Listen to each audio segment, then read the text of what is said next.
નમસ્કાર, મારું નામ યોગેશ જાદવાણી, પ્રવક્તા આમ આદમી પાર્ટી ગુજરાત. હમણાં જે રીતે ટીવી ચેનલ માધ્યમોમાં સમાચાર આવ્યા એ રીતે ભારતીય જનતા પાર્ટીના દિલ્હીના 7 ધારાસભ્યોએ દિલ્હીમાં રાષ્ટ્રપતિ શાસન લગાવવાની માંગણી કરી છે.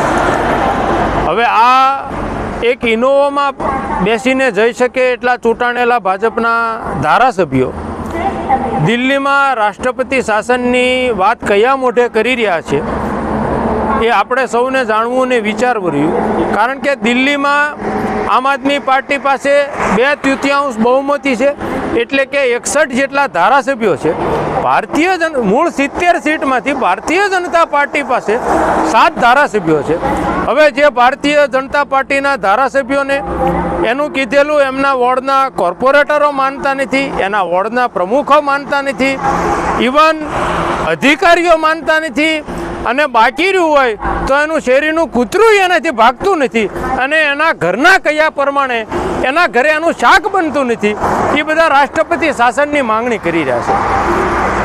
ભારતીય જનતા પાર્ટીના લોકોને મણિપુરમાં જઈને જ્યાં હિંસા ફાટી નીકળી છે, છેલ્લા 1 વર્ષથી જ્યાં આટલી બધી હિંસા છે, ભાજપનું શાસન છે અને લોકો રાજ્યપાલના ઘર પર જઈને તોડફોડ કરે છે, તો ત્યાં જઈને રાષ્ટ્રપતિ શાસનની માંગણી કરવી જોઈએ. અહીંયા ગુજરાતમાં વારંવાર પેપર ફૂટે છે. વડોદરામાં હમણાં માનવ સર્જિત પૂર આવ્યું, એમાં લાખો કરોડો રૂપિયાનું નુકસાન ગયું, અને સામાન્ય માણસથી લઈ મધ્યમ વર્ગથી લઈ અને દરેક કરોડપતિ માણસો સુધીના લોકોનો જીવને જોખમમાં મૂક્યા, તમામની માલ મિલકતને ડૂબાડી. તો અહીં ગુજરાતમાં માંગવી જોઈએ રાષ્ટ્રપતિ શાસનની માંગણી.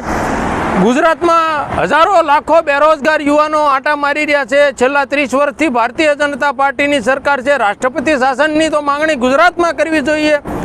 આ એટલા વરસાદમાં ગુજરાતમાં માંડ 1 વર્ષ પહેલાં બનેલા જે પુલો હતા એ પણ ઘણી જગ્યાએ બની ગયા, તૂટી ગયા, પડી ગયા. રોડ રસ્તા ઉપર ક્યાંય ચલાય એવું નથી, ખાડા છે જ્યાં હોય ત્યાં. તો અહીંયા રાષ્ટ્રપતિ શાસનની માંગણી કરો.